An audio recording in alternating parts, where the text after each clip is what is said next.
How to send multiple photos on WhatsApp.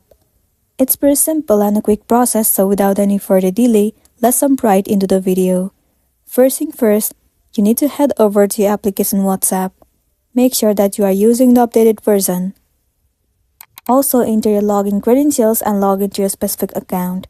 Once you're inside the inbox, scroll down or move into the inbox of the person that you want to send the multiple pictures. Let me move into this person.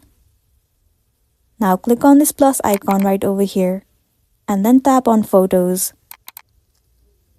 Your gallery will be opened. Scroll down and click on any of the photo that you want to send. Once the picture has been selected, now you can also click on another picture that you'd want to send. You can select up to 20 photos.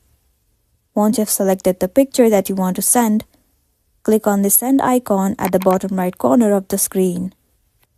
And there you go, the picture has been sent to this person. So this is simply how you can send multiple pictures on WhatsApp. If this video helped you, give it a like and check out our next tutorial. Thank you.